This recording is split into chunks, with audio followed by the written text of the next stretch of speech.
button.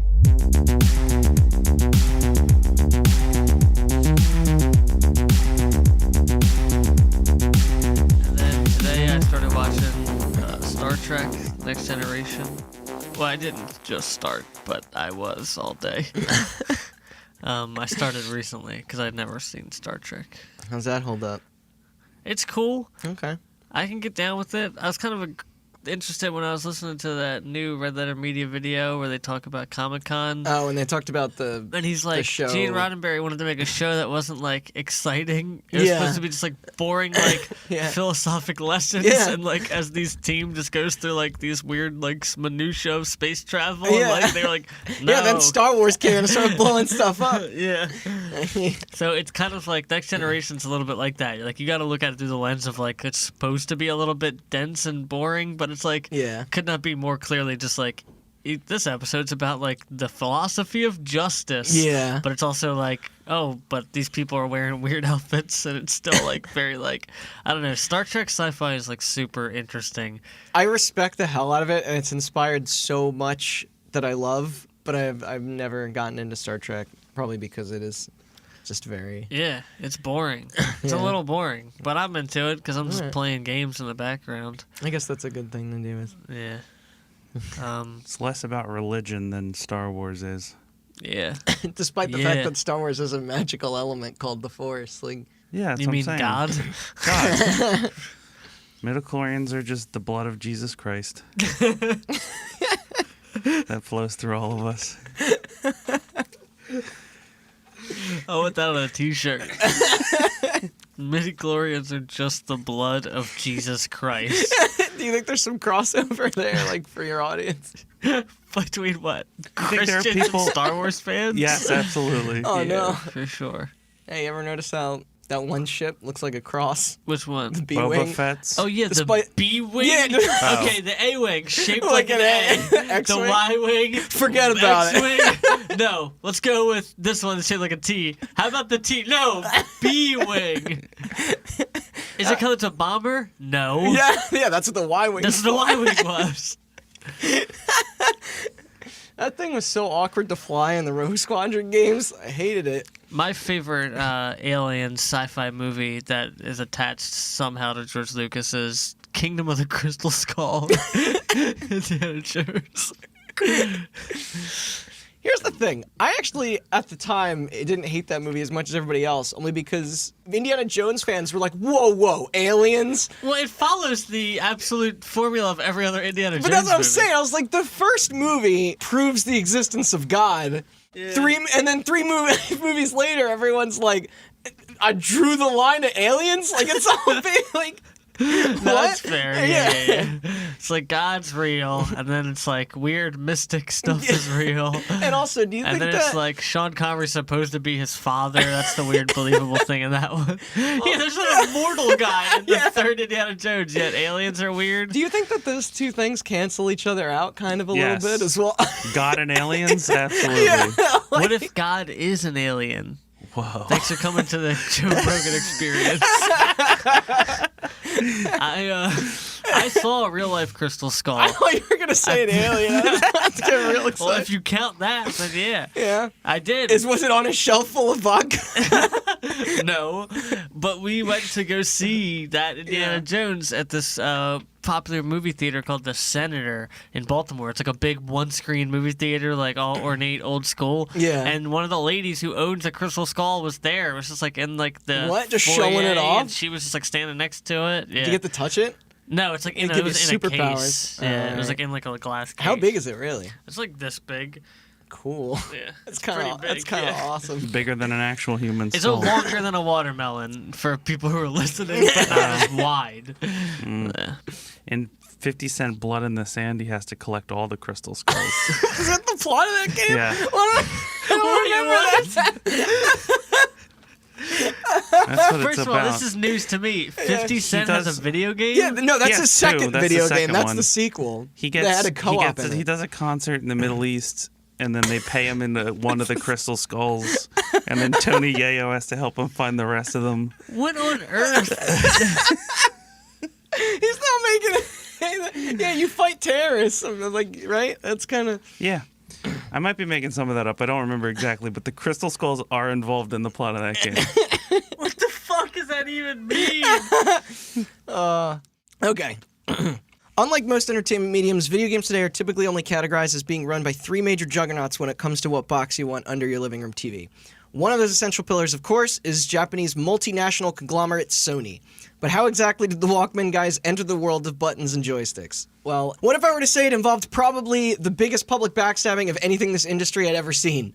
You've heard us tell you the story of Microsoft. Now let's find out how their biggest competitor was born.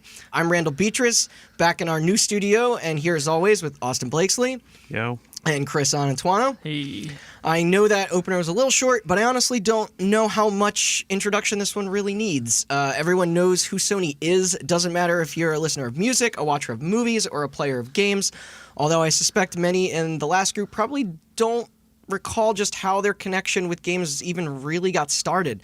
At the time, to me as a kid, it kind of just felt like the PlayStation popped up out of nowhere and then was suddenly the biggest thing in the console space. Except it actually took a whole lot more for them to get that onto the shelves.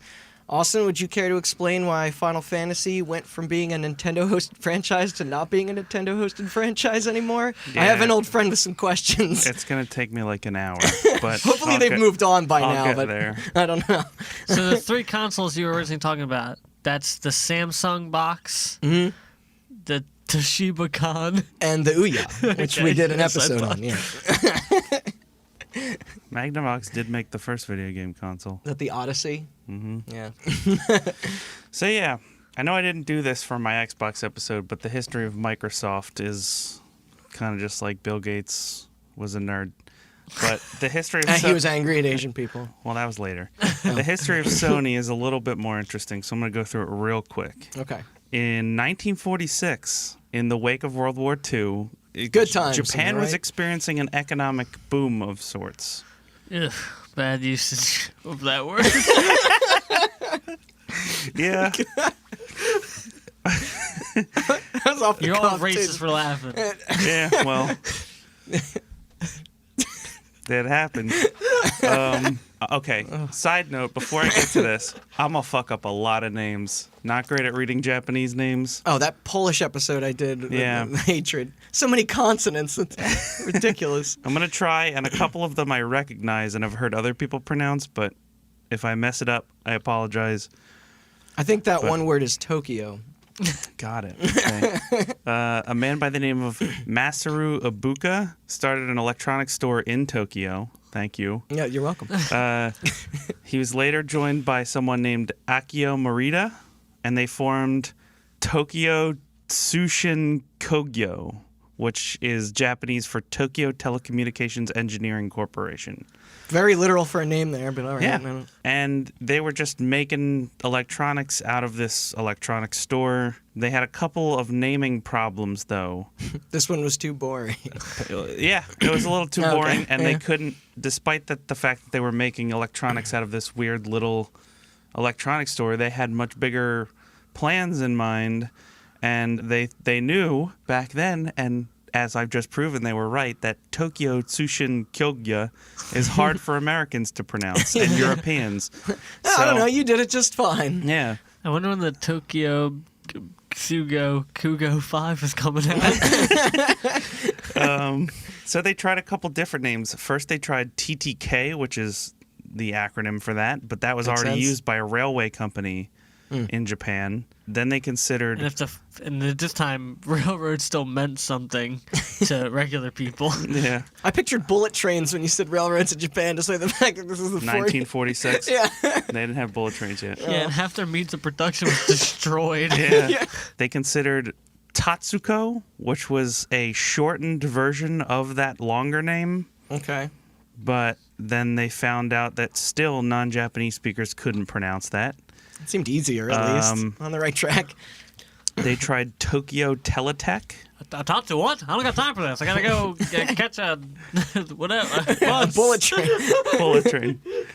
Teletech sounds like A Zeppelin. phone. Yeah. It sounds like a phone company. It was called the Telecommunications Engineering Corporation, but they weren't making telecommunications.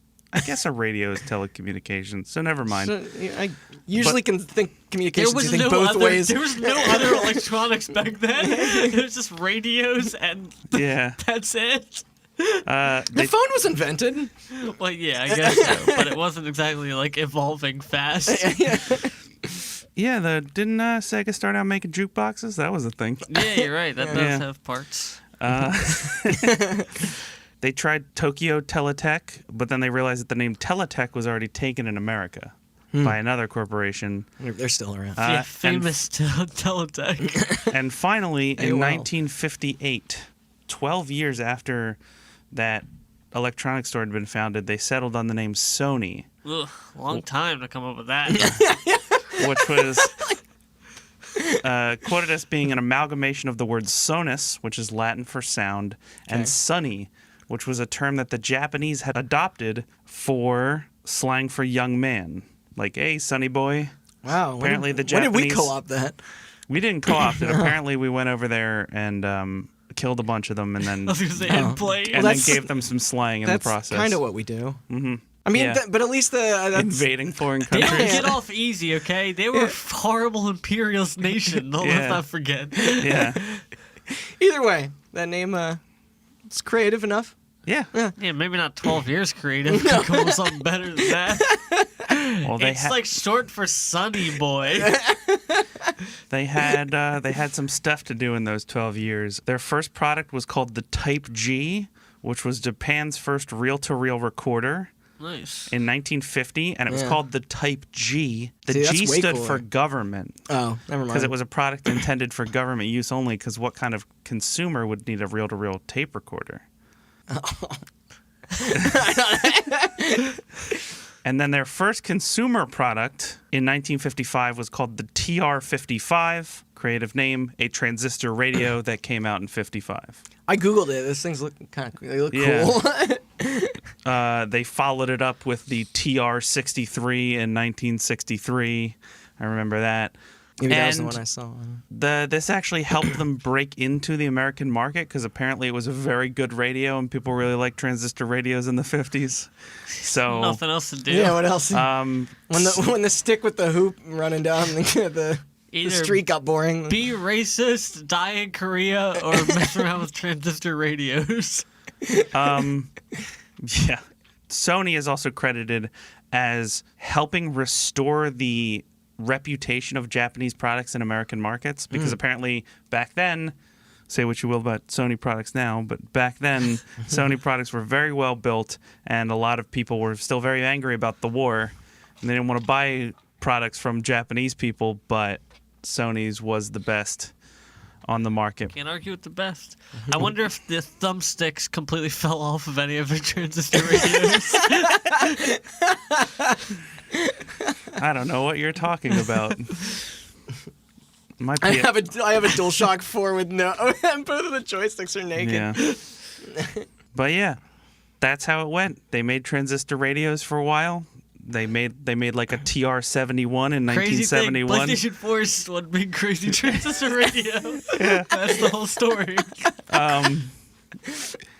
It does come a lot from music, actually, which is very funny. Yeah. But those two men I mentioned earlier, Masaru Ibuka and Akio Morita, were basically... Ibuka was the first CEO of this corporation. He stepped down, and Morita took his place. And then finally, in the early 1980s, a recession hit. And this threatened a lot of Japanese companies, but threatened Sony as, in a recession, electronics are the least essential, I would say, except for now. I mean, smartphones, but... No, I know what you mean. I've been after doing research on the Tetris. Yes, electronics are not very essential, so they took a big hit. And to help get them through this, Morita stepped down and they named a new president named Norio Oga. This is when he stepped in. It's easier to pronounce. And he purchased CBS Records in 1988. Yeah, I remember reading about him when I was doing the Sega episode. Yes, he was a big name, and that episode's actually going to cross over a lot with this one. I saw that. Surprisingly, but if you haven't listened to it, go listen to it. Episode number something or other. Yeah, Dreamcast. Just read the names. Requiem for a Dreamcast. That is, yeah. But yeah, they purchased CBS Records in 1988 and then Columbia Pictures in 1989, which helped them diversify away from the least essential thing into the second least essential thing in a recession, entertainment. But yeah, Sony entered the entertainment industry, and movies are pretty big. They also went on to make things like the Walkman, and they were credited as being the first company to make portable music a thing. Because, the Walkman. They went on to work with Philips, a European company who will come up later, on the compact disc.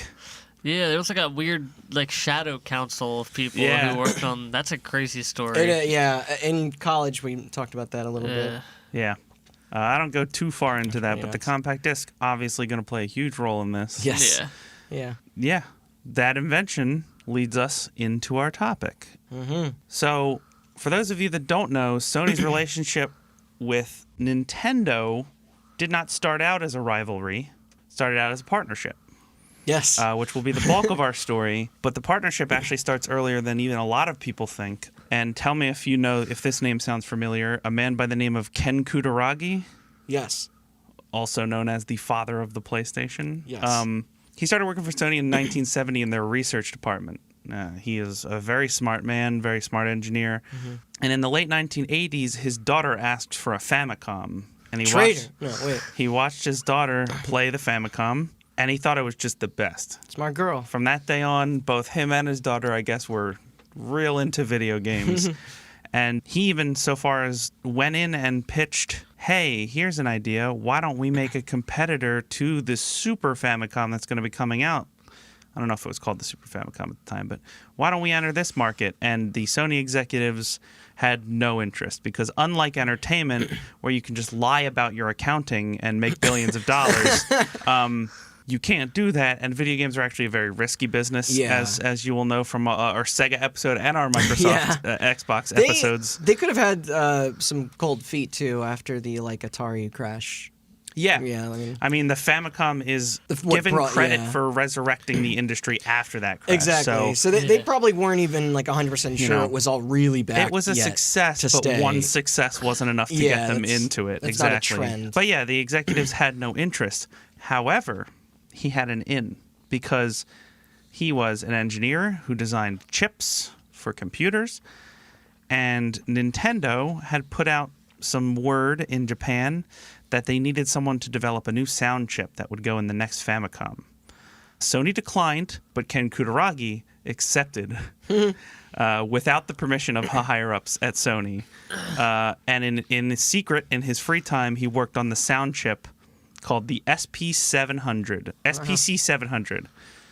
And that chip would go on to later go into the NES, but not before the executives at Sony found out that he was working on it. Oh, shit. And they were furious. But obviously, I don't think it was too hard for him to convince them, hey, I already designed the thing. You just have to manufacture it, and Nintendo's going to put it in their console. And again, they weren't into video games, but eventually Noria Oga accepted. He approved.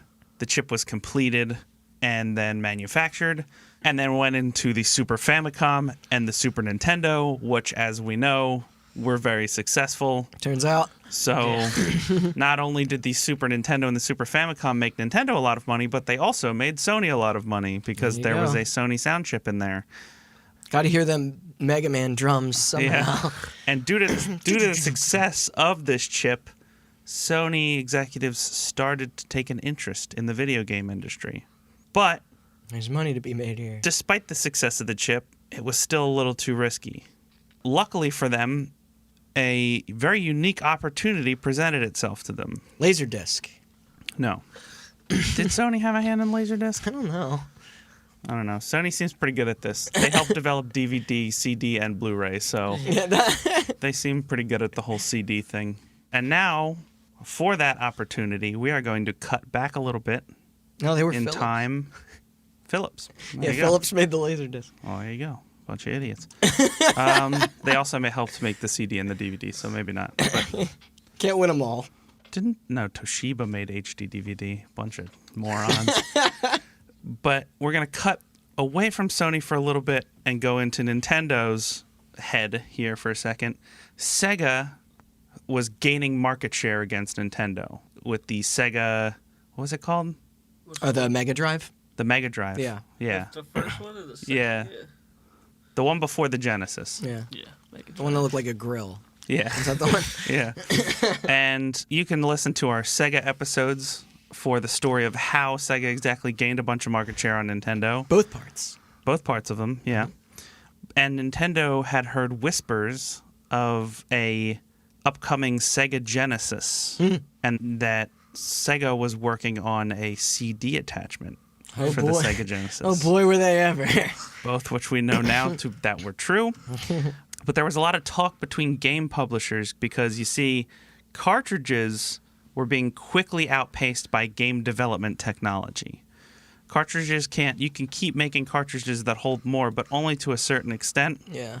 You're kind of handheld by technology, and people weren't really working on, I mean, now we have SD cards that have terabytes on them, right? But back then, people weren't working on new storage mediums that were cards. When did CDs become cheaper to manufacture? At first, were they always cheaper than cartridges? I think just like any technology, probably not immediately, but it didn't quickly caught up.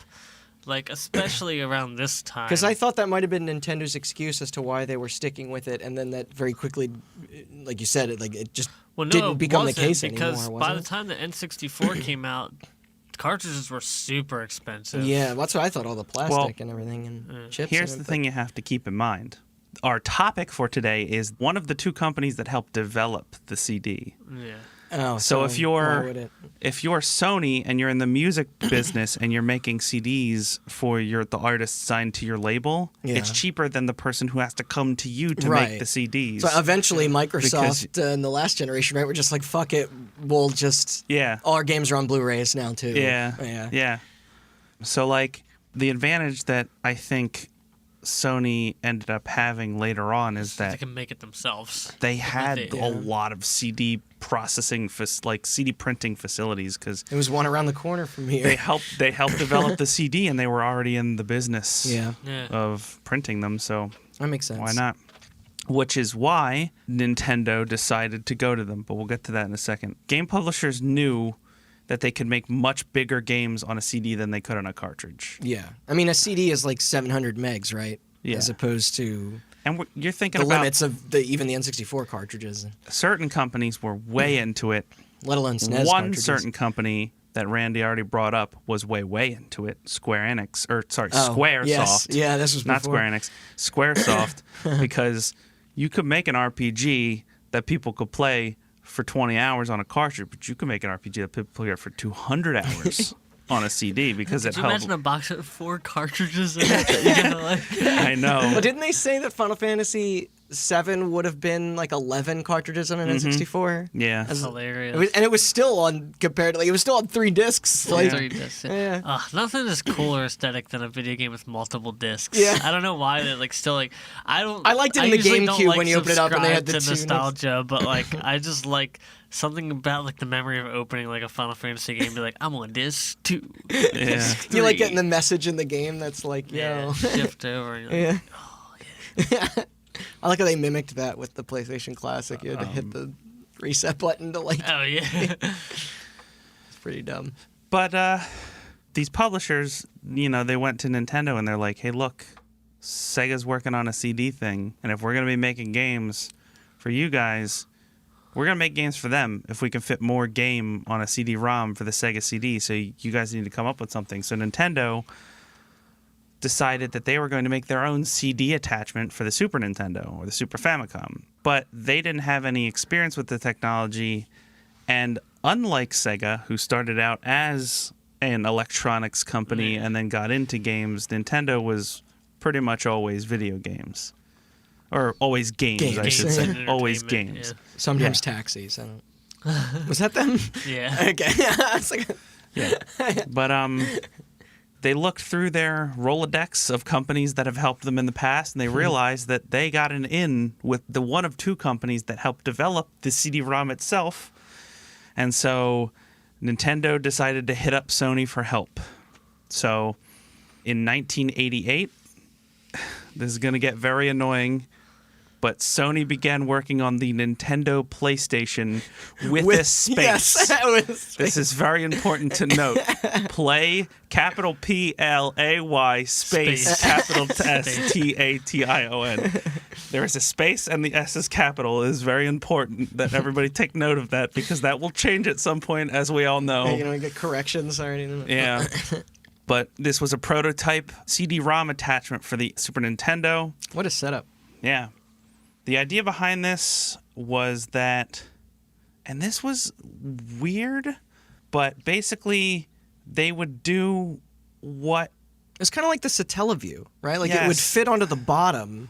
They would do what Sega did with the Sega CD. For satellite games. Where you could like plug your SNES into an attachment, and then that would let you play CD-ROMs. It had a port on the bottom. That attachment would be sold by Nintendo. Yeah.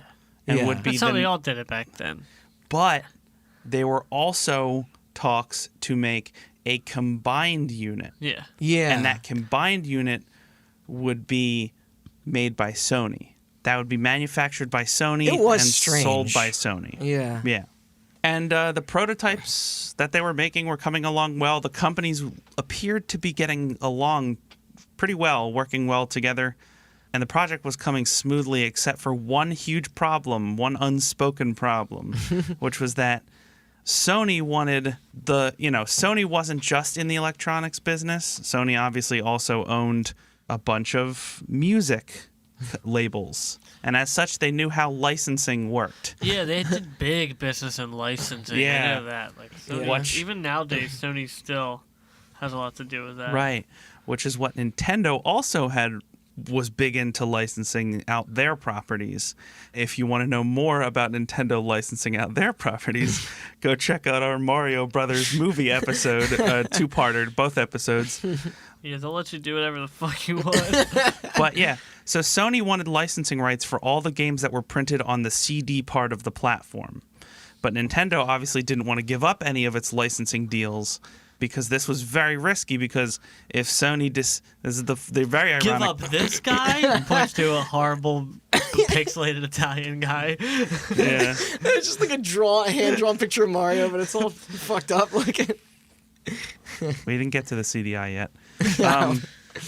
But yeah, so Nintendo, in the most ironic part, Nintendo knew that if this was successful, that Sony would see the dollar signs and they would decide to enter the video game industries for themselves.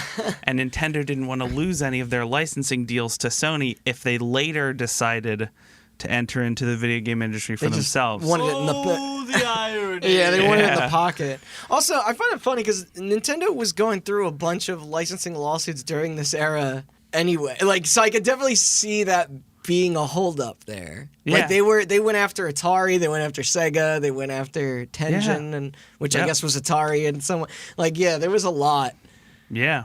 Nintendo was, and it's funny that you bring up Tengen because they're not my script, but they are actually very good. Really? They're a really good example of something that'll come up later, and I'll bring it up later. I'm curious. They were like a secondary that was started after Nintendo had the limits on Yes. how much games you could put out. Yeah. So per year. Nintendo did not want to give up any of its licensing deals to Sony. And Did you see that Mario Brothers movie? Ain't doing that shit again. And Sony, this is before that. after being saved by entering the entertainment industry, realized, like, we need those licensing. That's where the money is. Like, we're not just going to manufacture the hardware for you, because if it's a failure, we'll lose a bunch of money and you keep all your games licenses. We want some reason to work on this. Yeah, because manufacturing, especially a joint like that, like, I don't know exactly how it works, but I imagine it's not like I'll sell you all these drinks for $5, you sell them for $8 and make money. It's like contingent on how much they sell. They don't just buy it outright. Yeah. You know what I mean? Yeah. Exactly. So what was weird was that the companies, these were like higher ups arguing about this stuff, but they never let people lower in the company know about it. What was going on? So like people kept working on this project like nothing was wrong. Like Sony never said like, hey, maybe like slow it down. I don't know if this is going to go through. Neither did Nintendo. Everybody just kept working on it and nothing was wrong. But in the background, punch in a 9, punch out a 5. Yeah, but in the background, like both of the companies higher up were plotting and scheming a way to like keep this contract but get their way. Right. And yeah, that didn't exactly work out the way either of them thought it would. So then president of Nintendo, Hiroshi Yamauchi? I think Yamauchi. Yeah, right. Because he came up in the Mario Brothers. Because he was also the one that licensed the Mario Brothers movie. Yeah, I have a note here. It says he was not one to let projects go when he could see that the results would not be favorable for Nintendo, except for one project. Check out our Mario Brothers movie episode. But in the video game, in the space he understood, he was actually very good at making these deals. Okay. A little too good, in fact, but again, we'll get to that later.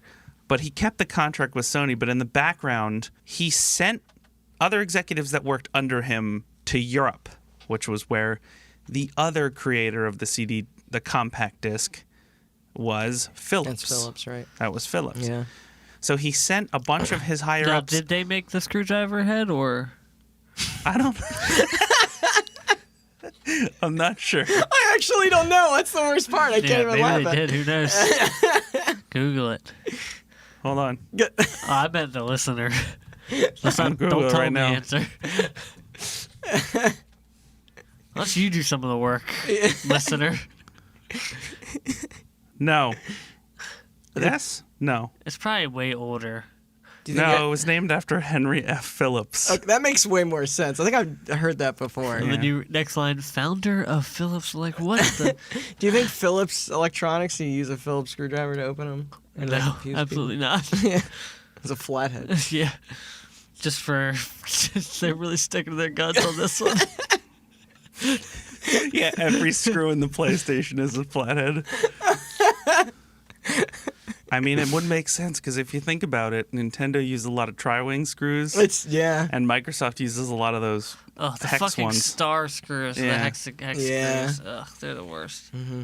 Anyway, back to video games. Just because I want to profit off of painting and design Xbox controllers, and I need to buy a special tool to take apart their technology. Yeah. So they met with Philips, who was one of Sony's main rivals. And they pitched them on the same concept, even though they already had this contract with Sony and where the work was already being done. Imagine an alternate world out there where we're all gaming on the Philips Station 4. The Philips? No, it'd be like the Nintendo Philips. It would be the CDI. Oh, no!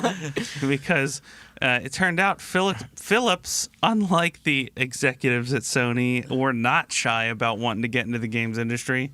And they had begun work on the Philips CDI. God.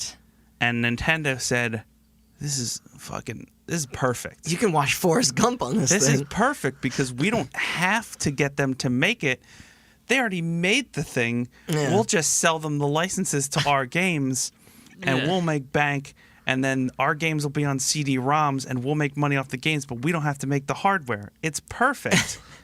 No, I was going to say, we talked about this before with how even today, like, hardware is traditionally sold at a loss and then made up with software and accessories and subscriptions. I think it came up in the 360 episode as well. Like, yes. But even back then, it was the same thing. So why wouldn't you agree to have someone else take over all that shit? And this deal was, looking at it with no perspective of no context of the future, a good deal for both sides because, you know, Philips is trying to sell the CDI, and nobody else in the business can be like, hey, we got CD-ROM games licensed by Nintendo. Yeah, exactly. They have a established gaming base to launch with their new system. Oh, I'm sure Philips was thrilled for that. Oh, yeah. And Nintendo could be like, hey, we have our games on CD-ROM, and in Nintendo's mind, apparently, this was a proof of concept. Because they were trying to make a deal with Philips to also still make this CD-ROM attachment for the SNES. Yeah. And there's like documents out there that were drawn up, but I don't think it ever got very far. And we'll find out why. But this is where those god-awful Zelda CDI games came from. And Hotel Mario. Can't forget about that. Yep. It's fucking incredible, dude. Like memes aside, obviously, like, how did this even exist? Yeah.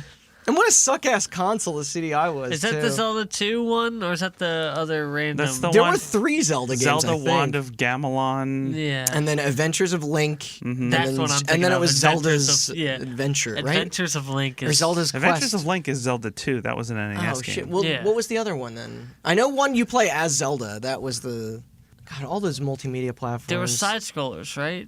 Yeah. Yeah. Yeah, Well, yeah. wasn't- Zelda 2 was a Zelda's side-scroller as well, but it was side-scroller more anyway, like a yeah. Castlevania Zelda's style. Adventure, Zelda the Okay. Wand of Gamelon, and Link the Faces of Evil. Yeah, The the Faces Faces of Evil. That's what I Yeah. was missing. Yep. Imagine paying $600 or $800 to play that thing. It's amazing. I Or to know. play those games. He's gonna be like, Yeah. that first one was so good, and then now, finally, a new one, and it's on disc. It should be more epic than ever. Gotta watch those cutscenes somehow. So this is where we're going to get a little bit in where the Tengen thing is going to be relevant, because here was Nintendo's main problem. Yamauchi was very good at licensing, and that made their company a lot of money, but it pissed off a lot of other companies. But and this is why the Genesis would later go on to, at this point, like when the SNES is out, Yeah. would later go on to gain a bunch of market share back from Nintendo, because they were very strict about licensing, and they basically have the exact same policy they have now, I was which about to is say, just it's never changed. yeah. They realized that their valuable commodity was the brand.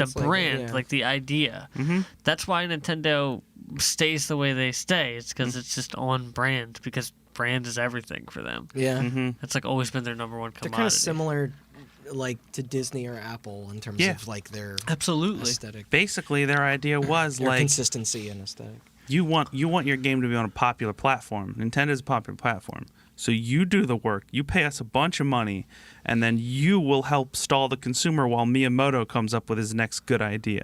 That was Yeah. Nintendo's business model back then, and kind of now too, if Hey, you think about it. Has Miyamoto, I wonder has Miyamoto ever commented on those CDI games? I don't know. I want to see the YouTube React video where he's playing Wanda Gamelon or faces. I'm sure him and what's his name, Anuma, the guy that made Zelda, Yeah. makes Zelda now, probably commented on them at one point or another. Yeah. But they're I'll have to look that up. But they're at some point. Japanese business, men. So they're probably not it's trash. They're stupid. Yeah. They're probably just I don't know. I'm bowing. That's very racist. But I thought you were just doing the nod. All right. It was similar to his quote on the Mario Brothers movie. He didn't. They're not about throwing people under the bus, even when they colossally fuck up, I guess. yeah, exactly. That's a good example. When Miyamoto saw the Mario Brothers movie, he's like, "Dude, they nailed it." And you're like, "What? You created Mario?" I mean, they did nail it, but too they close to nailed the Blade games. Runner, and they made a better Blade Runner than Blade Runner. Come at me. He was a big Blade Runner fan. Yeah. But this was already driving people away from Nintendo and to Sega, and would later drive people away from Nintendo to Sega and Sony in kind of like a perfect storm for Sony, as we know, looking back. But there was another issue, which was that a lot of publishers are Japanese. Konami's Japanese, Capcom's Japanese. Yeah. Namco's Japanese, a lot of these big publishers back in the day are Japanese, and Japanese companies, they don't like it very much when you choose to work with a European or American company over a Japanese company. So here's the thing. Philips, It's true. They still don't. they still No. don't. But I think that has to do with the fact that the tech boom there was just so big, and that's why I think a lot of these game publishers came out of that. Yeah. Oh, yeah, it was for just sure. natural that shit would pop up there in that time and that place. Yeah. 'Cause, 80s Japan was the technology factory of the world. Yeah. I don't know if it was us on this show talking about the idea that everybody was afraid Japan was going to take over the Yes. world. Yeah. That The- was when Austin yeah. was talking about Cyberpunk. Yeah. 2077. Yeah. Mm-hmm. Why there's a lot of the cyberpunk imagery, aesthetic has a yeah. lot of Japanese Uh-huh. imagery in it. Yeah, but they were not a fan of Nintendo going to Philips, a European company, Yeah, they were when they Dutch, were I already think. working with Sony, a Japanese company, and a Japanese company who is widely credited with putting the Japan tech industry on the map, Yeah. essentially. Yeah. Yeah, it's a bit, I can see the slap in the face. Mm-hmm. But this would come up later as this whole Philips deal for now is still a secret. And it soon won't be. And all of this will come to a head in what is possibly one of the biggest dick moves in the history of this industry, and that we will probably ever talk about on this show. Probably, yeah. Or one of them. Do you guys see that trailer for the Ford versus Ferrari movie? Yeah. Because I feel like one day when we're old, a movie about this will be made. Yeah. Like, I guarantee it. Like, there's no way. Yeah. So, this was before the days of E3. Obviously, video games were often shown off at CES, the Consumer Electronics Show. And at CES 1991, I mean, Sony had a keynote because it's the Consumer Electronics Show, and Sony is a consumer electronics company. Yeah. And Nintendo was also there to make their own announcements. And in a perfect storm of drama, Sony was up first. You never want to go first. So Sony proper took the stage and was like, hey, we got like the Walkman 3 and the new camera or whatever. I don't know. But then our old pal Ken Kutaragi... Discs are now completely round. I know before it looked like they were, but they weren't. We finally got it down. We dyed them different colors. This one's blue. Hold on, I got an idea. I think I remember that first batch of PlayStation games, or is it PS2 games, that were like black ink or blue ink? Well, they're all different kinds. They were, but they stopped doing that because it was expensive. I had a yellow game. Wait, what was a yellow one? I think the game Freestyle. Where it was a game with like down hills and motorbikes and shit. I think it had a yellow. Maybe it was blue. I don't remember. It definitely, yeah. But I remember blue and black. Yeah. Yes, black was PS1, blue was PS2. Okay. They stopped doing that when they realized like. Then they got Blu-ray and decided to stop making blue discs, which is stupid. I thought it was stupid back then, and I still think it's stupid now. Wait, Blu-rays aren't blue? No, they're not. Man, imagine if all the Xbox discs were green. That would be so That cool. would be I know. cool. Yeah. Yeah. It's like when the one cool thing Nintendo ever did was like when Tiny they discs. I was gonna made say Wii U- they never ever used the discs, and the one time they did, they're like not regular ones, make them small. Yeah, they're cool. yeah, like the whole thing of like Wii and Wii U were Xbox. DVDs. Oh yeah, Like- I completely forgot about those. Yeah, it's Xbox understandable. cases are green Yeah. and PlayStation cases are blue and Yeah. Switch cases are They're clear red. because they're boring. Oh, are they? Yeah. Wait, They're red. No, they're not. They are clear. They are Some clear. are red. Oh, yeah, like yeah, Mario yeah, Brothers. Yeah, Is red. Wii U ones That's because that's were light Luigi's blue. brothers' colors, right? Yeah. Yeah, the Super Luigi Brothers.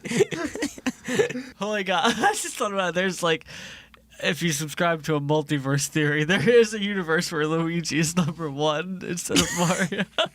I want to go there. Yeah, Remember the year Luigi? In Mario's mansion, where it's just like even in all the realm of quantum theory, can't doesn't make sense. can't put Luigi on top. He's that unlucky. It's like it's a law of the universe. Yeah, Hey, he eventually became a doctor. with his one of the brother. main laws of physics. It's That's like, the constant. It's like gravity and time, and then Luigi's always number 2.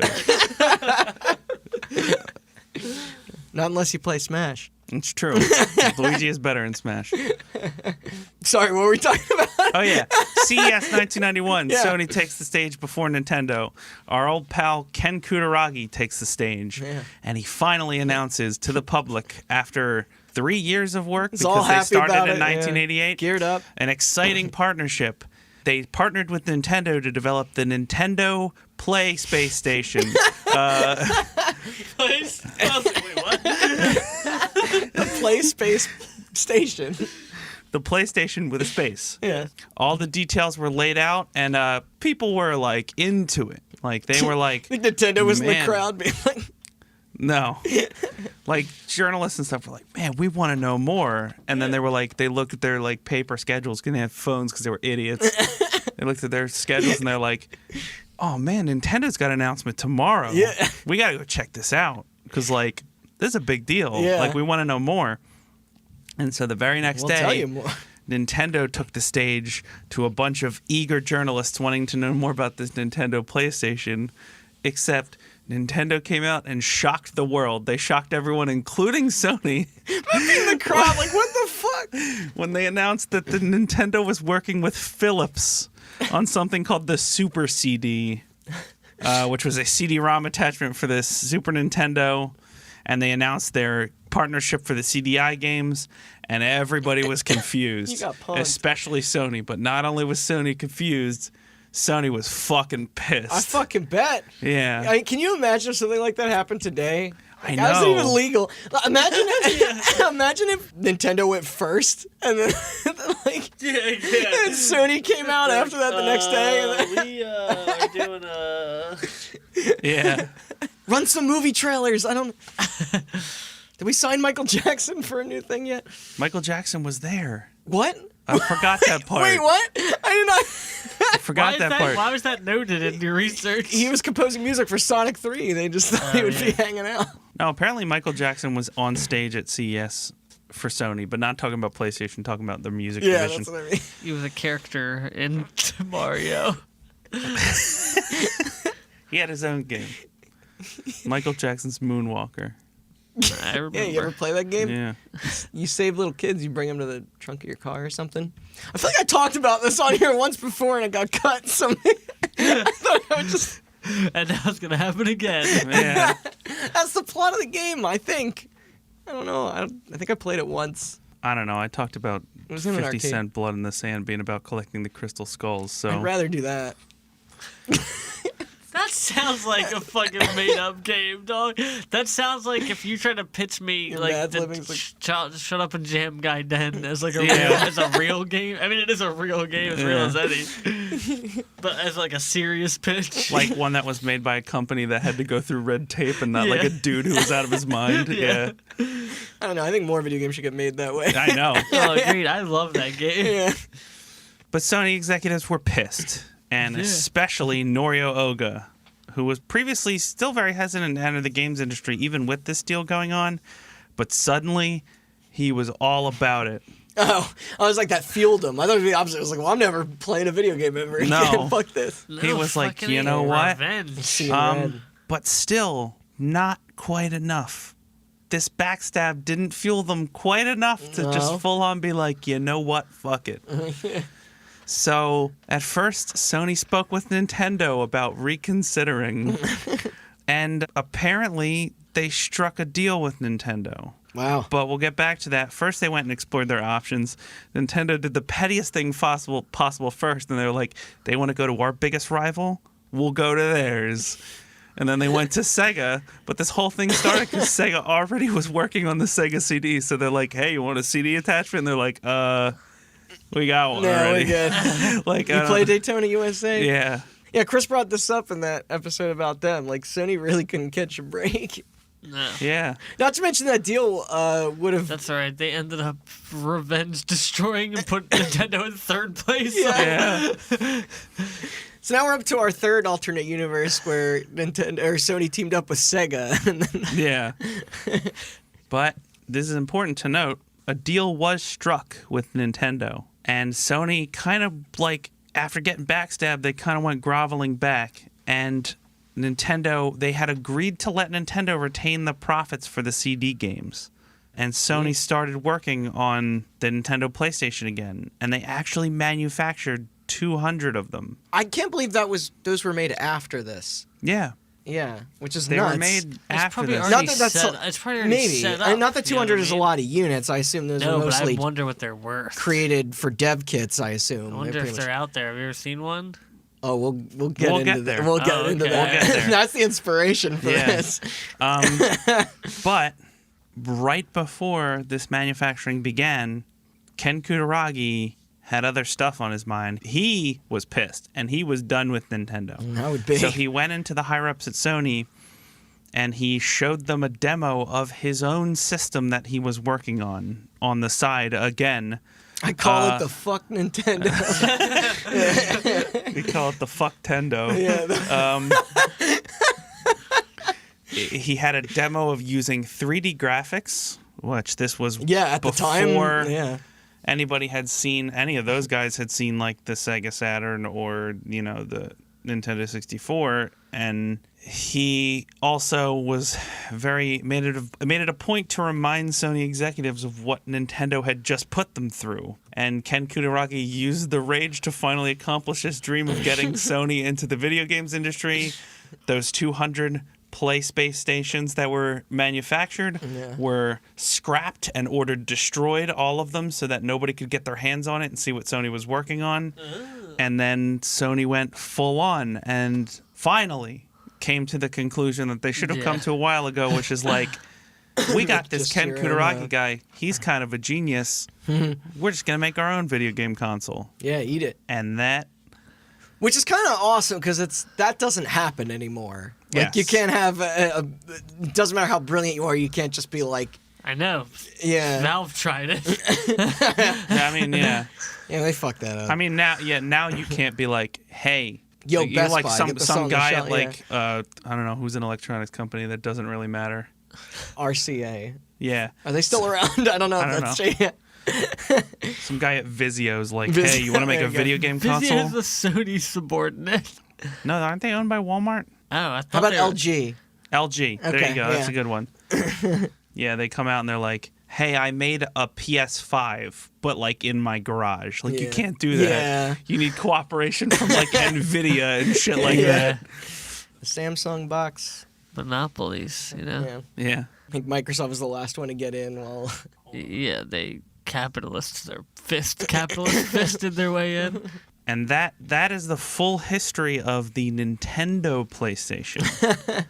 Though that will come back still. That will come back. The but Nintendo Space Station. We're going to end it there for today, and next week we'll be back with part 2 of our story on the actual PlayStation, the one that you guys played. The one that you guys actually played, unless a certain person is listening.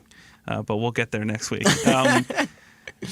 Thanks for listening. If this is your first episode, thanks a lot for sticking through to the end. Yes. I hope you enjoyed it.